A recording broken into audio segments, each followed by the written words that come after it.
এক ভাই ভিডিও সম্পর্কে প্রশ্ন করেছে। ভিডিও সম্পর্কে অনেকবারই বলা হয়েছে, বারবার বলার প্রয়োজন করে না।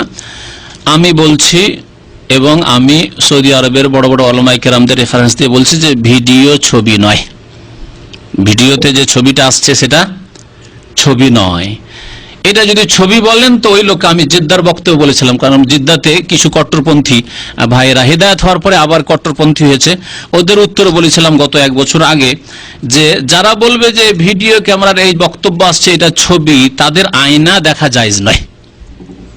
আয়নার সামনে যখন দাঁড়াচ্ছেন তখন আপনার ছবি আসছে, আসে না? এটা কি ছবি? ছায়া। তাহলে আয়না দেখা জায়েজ না জায়েজ নয়? যদি জায়েজ নাই হতো বা সন্দেহ থাকতো, নবী করিম সাল্লাল্লাহু আলাইহি ওয়াসাল্লাম আয়না দেখা দোয়া শিখাইতেন নাকি?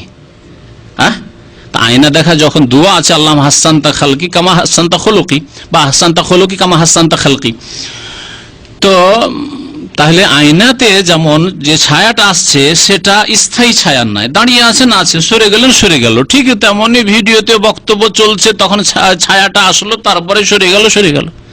এটা ছবি নয়। ছবি যেটা ধরে রাখা হয় দেওয়ালে অঙ্কন করে, কাগজে অঙ্কন করে। আর এর চাইতে বড় অপরাধের ছবি হচ্ছে যেটা প্রতিমূর্তি, মূর্তির মতো তৈরি করে, পাথর দিয়ে মাটি দিয়ে তৈরি করে যেসব মূর্তি পূজা হয়েছে, এটা সবচেয়ে বড় অপরাধের ছবি।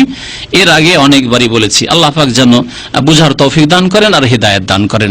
তারপরে যেই লোক প্রশ্ন করেছে তাকে কসম করে জিজ্ঞাসা করছি যে আপনি খবর শোনেন, টিভির খবর, ওখানে মহিলার খবর শোনেন, হ্যাঁ, আর সিরিয়াল দেখেন, ফিল্মও দেখেন। আপনি না দেখলে আপনার ভাই আত্মীয় স্বজন দেখে, আপনার বাড়িতে টিভি আছে। এমন কোন বাড়ি আজকাল পাওয়া মুশকিল, এখানে মনে হয় 1-2 বাড়ি পাবো কিনা যাদের বাড়ি টিভি মুক্ত আছে।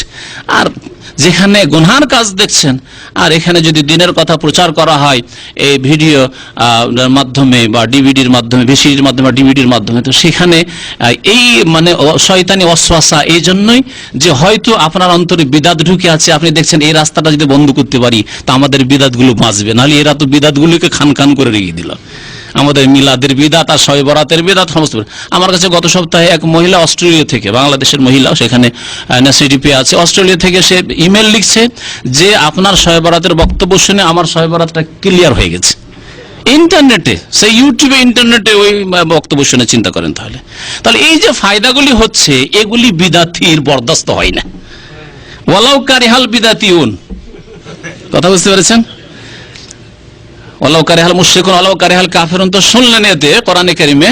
আর মুবতাদিয়া যারা বিদাতি, ওয়ালাউ কারিহা আহলুল বিদআহ, বিদাতিরা বরদাস্ত করতে পারে না যে আরে লোকজন তো তওবা করে সব তাওহীদের অনুসারী হয়ে গেল। এই 50 বছর যদি এই দাওয়াত চালানোর জন্য আল্লাহ পাক কোনো কিছু বান্দাকে তৈরি করে দেন ভারত উপমহাদেশে, তাহলে কবর মাজার পূজার পীর পূজা থাকবে না ইনশাআল্লাহ। আল্লাহ যেন আমাদেরকে তৌফিক দান করেন, আমাদের ভাইরাকে তৌফিক দান করেন। আল্লাহ পাক রব্বুল আলামিন।